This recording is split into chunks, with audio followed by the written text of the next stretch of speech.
निवेदन करता हूँ धर्म प्रकाश वाजपेयी जी से कि वे पुस्तक के बारे में अपने विचार रखें।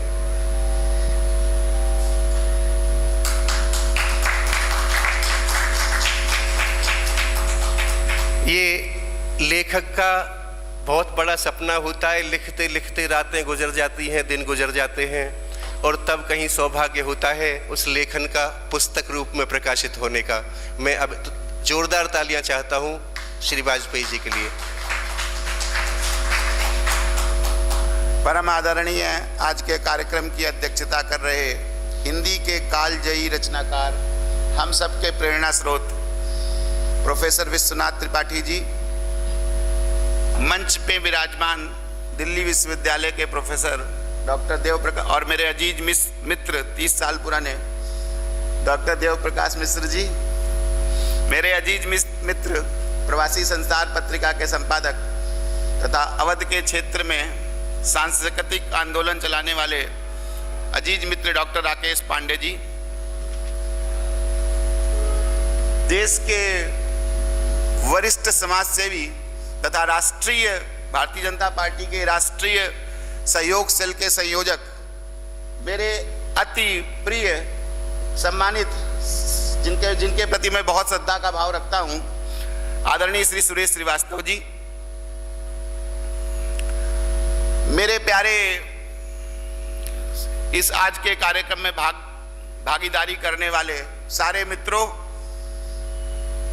मैं बहुत सौभाग्यशाली हूं कि आज ऐसा मंच है जहां पर मेरे 30 से 35 वर्ष पुराने मित्र भी मौजूद हैं। बहुत सारे मित्र मेरे जीवन के विभिन्न पड़ावों के मित्र मुझे दिखाई दे रहे हैं इस कार्यक्रम में। किसी भी कवि के लिए या किसी भी साहित्यकार के लिए या किसी भी उस व्यक्ति के लिए जिसके दिल में साहित्य के प्रति, समाज के प्रति हित का भाव है, साहित्य समाज के प्रति हित का भाव दर्शाता है, जिसके दिल में भी, जिस भी व्यक्ति के दिल में समाज के प्रति हित चिंतन हमेशा उद्वेलित होता है, वो स्वतः ही साहित्य लिखता है। और साहित्य के विभिन्न स्वरूप हो सकते हैं, कोई कहानियां लिखता है, कोई कविताएं लिखता है। मेरे दिल में हमेशा समाज, साहित्य और जनता के सरोकार, छात्र जीवन से ही मेरा संबल रहे। हमेशा जब भी मुझे कोई समस्या कहीं पर भी नजर आती तो हमेशा यही सोचता कि मैं उस समस्या का समाधान कैसे अच्छे से कर सकता हूं। समाज के हित में चिंतन करना छात्र जीवन से ही मुझे आया, तो समाज के हित में चिंतन करने के लिए कविता सबसे स्वाभाविक भावाभिव्यक्ति का माध्यम है। भावाभिव्यक्ति का बहुत अच्छा माध्यम है कविता। मेरे लिए कविता तो विद्यार्थी जीवन से वोट मांगने का भी एक जरिया थी। जब मैं कोई भाषण देता था पब्लिक प्लेटफॉर्म में तो कविताएं स्वतः ही निकल जाया करती थी। और ये सब चीजें, ये जो रचनाएं, ये जो रचना धर्मिता है मेरी, बहुत बाल काल्य से ही है। 13 साल से मैं रचनाएं लिख रहा हूं। 13 वर्ष में मेरी पहली रचना दैनिक हिंदुस्तान में प्रकाशित हुई थी। तब से 1990-92 के बीच में मैंने लगातार कविताएं लिखी। आज भी लिखता हूं, लेकिन अब कविताओं का स्वरूप बदल गया है, क्योंकि आजकल तो जीवन में बहुत सारी विडंबनाएं हैं, बहुत सारी व्यवस्थाएं हैं, बहुत सारे कार्यानुभव हैं। और सुबह शाम अगर कर्ल ग्रेडियंट, मैंने लिखा भी अपनी इस काव्य पुस्तक में, कर्ल ग्रेडियंट डाइवर्जेंस के बारे में बातें करूं तो कविता कहां आती है। सुबह शाम मैं डेल डॉट ई और डेल क्रॉस ई की बातें करता हूं। डेल डॉट ई डाइवर्जेंस और कर्ल, डाइवर्जेंस और कर्ल से हटकर कविता की दुनिया में आना। तो ये कविताएं मेरी 80 से 90 के दौरान जो मैंने रचनाएं लिखी थी, उनका संग्रह है।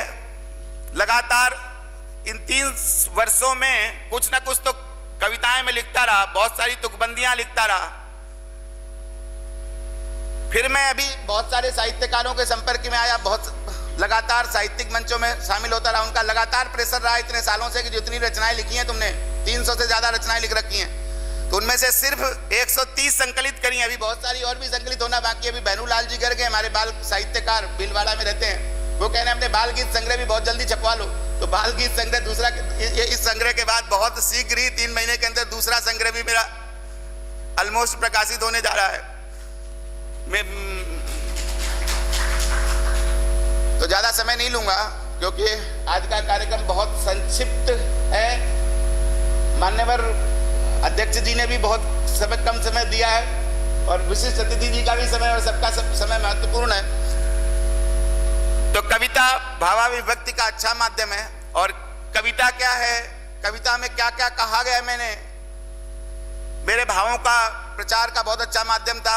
ये अभी जब कवियों को मंच दिया जाएगा, ये मंच थोड़ी देर बाद पहला कार्यक्रम, जैसे आदरणीय डॉक्टर मधुर जी ने बताया कि पहला कार्यक्रम पुस्तक का लोकार्पण है, पुस्तक का लोकार्पण होगा, आपके हाथ में पुस्तक होगी, तब उस पुस्तक से भी मैं कई सारी रचनाएं 5-7 मिनट जो मंच मुझे प्रदान करेगा उसमें मैं पढ़ूंगा।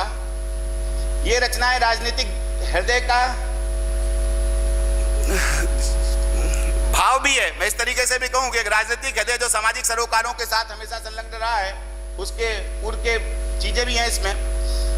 मैं इसको थोड़ी देर बाद बात करूंगा। अभी बस मैं आप सबका तहे दिल से शुक्रिया अदा करता हूं कि आपने मेरी इस कार्यक्रम में आकर हौसला अफजाई करी।